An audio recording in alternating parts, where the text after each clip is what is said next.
5, 4, 3, 2, 1, go!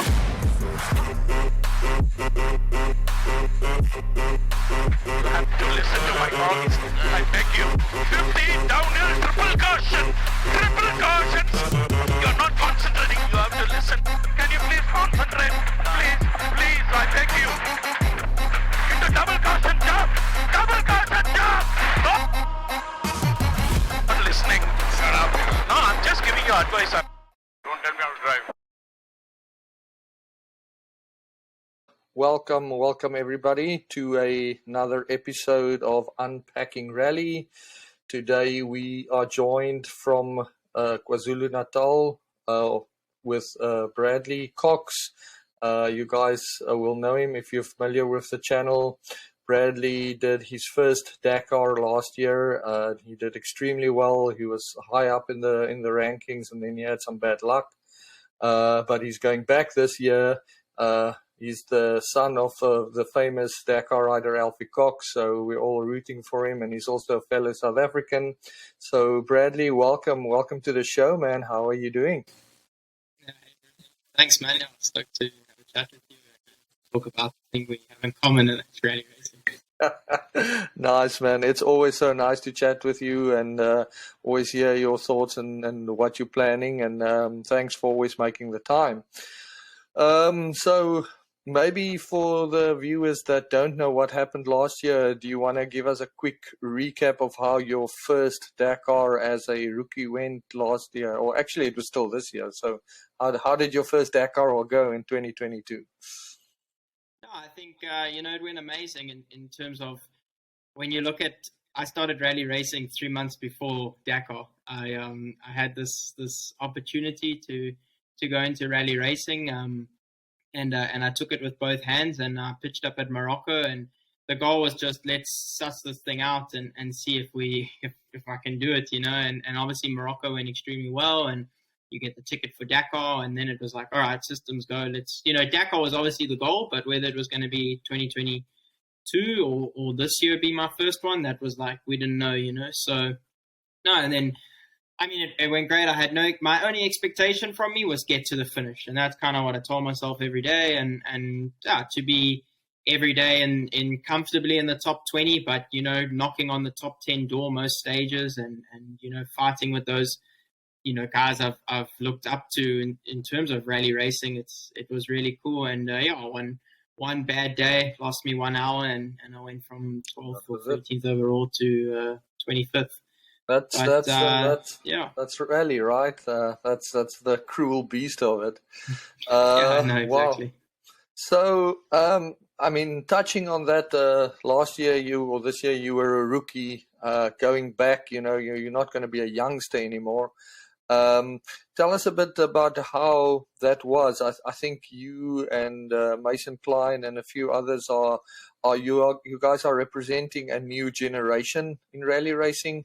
And it's so nice and refreshing to see because, the old names have been there for so long.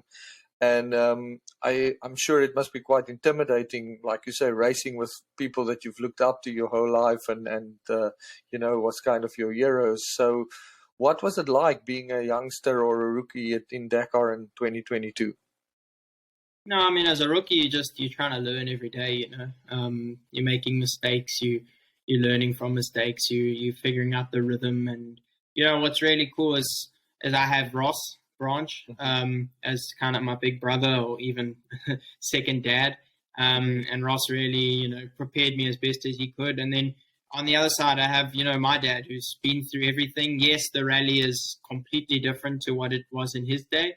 But, the aspect of the rally racing and racing is still the same. So I had two great mentors with me every day. And I think, as a rookie, it's just you got to take each day as it comes. And, the biggest thing for me is I come from motocross, I come from enduro and South African cross country. And it's high speed. So the speed is not an issue, but it's navigating at that speed, which, it's trying to figure out, okay, we need to adjust the speed to be able to navigate faster, learning from the navigation mistakes. And, it takes you days to get into the rhythm. But once you find your rhythm and once you have like everything set, you're just learning each day. But the coolest thing for me was just riding with guys like Beretta, Benavides, Pablo Quintanilla, just riding days with those guys, I would be, yeah, at least every day a top guy would pass me, or I would start just in front or just behind, and just, that was my goal. Either try and latch onto them and just learn, or if they caught me,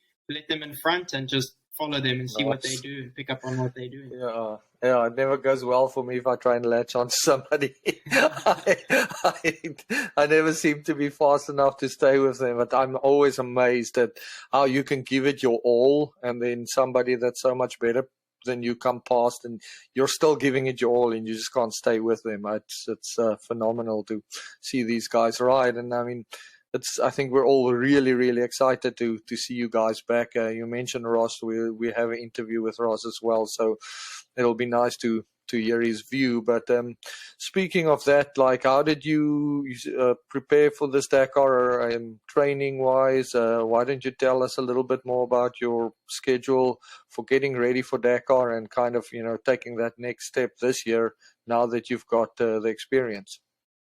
Obviously, I had the opportunity to race the full World Championship. I was racing the full Rally World Championship, and that was cool because every race I was learning the different type of races, the different terrains, the road book was getting, refreshed with me. And, really, Dakar's a 1 year build-up, so we started in March straight after Dakar with Abu Dhabi, and then was a lot in the summer in Europe and by Jordi Villadoms in Spain.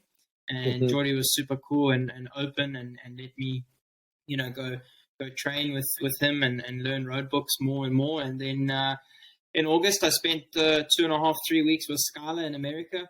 That was also cool. Nice. I got the opportunity. Yeah. I got, KTM were able to help me with the bike, and that was cool to spend time with Scala. See, obviously, Mason I was kind of being the second fiddle to Mason, and it was nice to see like why they're so good and what they train in. And we have desert here, but not like that. So that was cool. And really, Scala I learned a lot from, and I give a lot of credit to Scala. I made a big step while I was at coming back from his house. And then, Morocco and Andalusia was super close. So we got home from there, and then, kind of just a little bit of a break for the body because it was quite a travel schedule, especially for me. I was America, race at home, fly to Morocco, fly back, race at home, fly back to Andalusia, come back and race at home. So, and then, just the last month and a half, kind of be in Namibia with Ross, and we've got really a lot of road books there and the dunes, and just doing road books kind of every day until a week ago, and now we're just doing the body nice. A little bit, still doing our training. And man, well, it really sounds like you're as prepared as can be. You really packed it into the year. When you guys came to the US, where did you guys go riding? Just around Skylar's house in Utah, or did you guys go to any nice areas? I mean, Skylar lives in quite a cool, he's St. George, in Utah, so it's really close to Arizona, and it's really close to Nevada. So kind of that whole area, okay, nice. Nevada, the Utah, and the Arizona. So it was good. It was really good, and Skylar's a really good teacher. And he was in my position not so long ago. So it's kind of fresh for him to relay everything to me. And he's just a super good guy, and we've got a good friendship and really good we train well together. And I think Skylar also me pushing him pushing me. We work well with each other, and it's really good opportunity. Nice. That's very, very cool, man. We're going to Namibia, I think next year, July, for a training camp that we're putting together there. So it'll be lekker to see. Maybe you guys can come and ride some of our books and tell us what you think. So it'll be lekker. Yeah, no, Namibia is really good. I mean, it's open desert. Once you know, where you can go in the open desert, it's really good. And tell me, of all the World Championship races that you did this year, which one was your favorite? Obviously, not taking Dakar into account. I mean, I really enjoyed Abu Dhabi, although I crashed out. I was, I come from motocross, so sand riding is something that I'm quite, I lived in Europe for 4 years, so I lived in Lommel too. So sand for me is really good, and I was doing really well. But Morocco this year was pretty cool. It was a different rally. First time I've really raced in like rocks all day. Yeah, Morocco's we have super obviously rocky. rocks. I've raced extreme enduro. I know how to ride rocks, but on a rally bike at high speed is totally different. So, it was different. No dunes really. So it was just a different rally, and it's kind of like Morocco's like the mini Dakar, and I had good feelings leaving off there. So nice, put me in. awesome. And Lucia was also cool. I mean, and Lucia is different. You're racing roads. You would think I thought in my head I would do a lot better because, coming from motocross and that, but the navigation was so difficult and so many notes. And, it took me a while. And then one day it got cancelled and one day it got shortened. And it sounded like it wasn't that fun. But so if you say the navigation is difficult, are we talking about the notes are fast on top of each other, 100 meters, 200 meters all the time? So, I mean, not even. I mean, we sometimes had 3 notes in the space of 100 meters. Yeah. And there's like in Spain, there's a lot of roads. So, and you got a 2-minute penalty if you missed a note. And so there was a lot of penalties going on there. So you get a penalty, not the waypoint, the note. Like if you miss a note, you get a penalty. Yeah, every note was a waypoint because it's you can go into a field or they're trying to limit you from missing and cutting because it's so easy to cut. Yes. So that was a big thing, and we kind of were saying at the end of the rally we're racing speed zone to speed zone. I mean, one day we left the start 1 kilometer straight into a speed zone. So it was, and I think unfortunately, slowly but surely, that's the way a lot of the races are starting to go. Just because we're so limited to where we can ride, we just I just did the Dakar rally here in the US, and the entire rally was a speed zone of I think 70 k's an hour. Now, fair enough, the terrain is so that in spots you can't do 70 because it's more of like an enduro on a road book, but still it's getting to that thing where everything is just going to be speed zones in the end of the day, and that's why a lot of the races here are down in Mexico.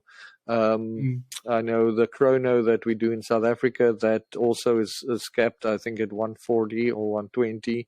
But then again, the Dakar this year I see is capped at 160. So even Dakar is moving in that direction. Not that many people can sustain above 160. I think next year the World Championship will be super good because it's Dakar, it's Abu Dhabi, it's Sonora,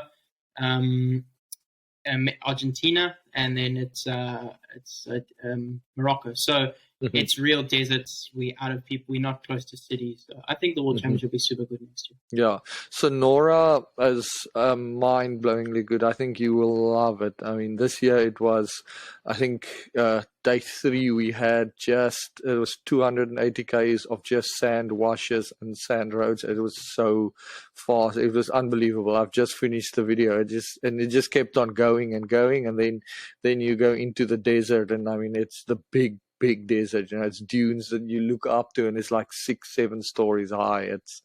I'm sure you're gonna love it. It's something different. Cool, man. Well, okay, we're veering off here from Dakar, but so do you have a plan? Do you have a plan of action for this Dakar, or are you literally just taking it one day at a time? I mean, I think you have to take Dakar one day at a time because so much can go wrong so fast. You can win Dakar or you can lose everything in 1 second. So obviously my goal is not to win. I'm not in that position. I'm not at that level yet, but definitely good stage results. I've been knocking on that top 10 door last year or like every day. And if I can be comfortably in that top 10 every day, I'll be really happy. Okay. But, I mean, can you set a goal for Dakar? Really? Not, you can, but you don't know what, like last year, we all lost 40 minutes on the first day when we got lost. So anything can happen. You either, the first couple of days is really where you can see, all right, I'm here. This is my game plan. This is that. And this year is going to be really tough. So, I do have personal goals and all that I want to achieve. But if I can just be in, fighting for that Rally 2 win, I'm still in Rally 2, and also kind of knocking on that top 10 and being that first Rally 2 guy or that first privateer, you want to say, that's sort of where I would like to be.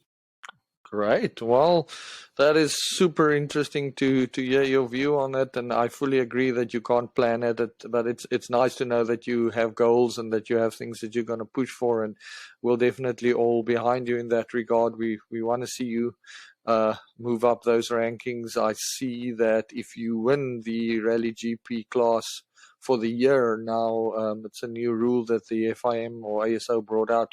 You actually get promoted to Rally GP the next year, and you get your entry fee paid. So this is crossing fingers for 2023, man. That would be amazing. No, thank you. So speaking of Rally 2, that's really, I think, going into Rally 2 this year, do you have any other Rally 2 guys that you guys are kind of friends with and that you kind of banter? Or I'm not really familiar with everybody that's entered as far as the classes are this year. So have you done training with other people in Rally 2 and kind of become friends with people, or are you on your own in the class?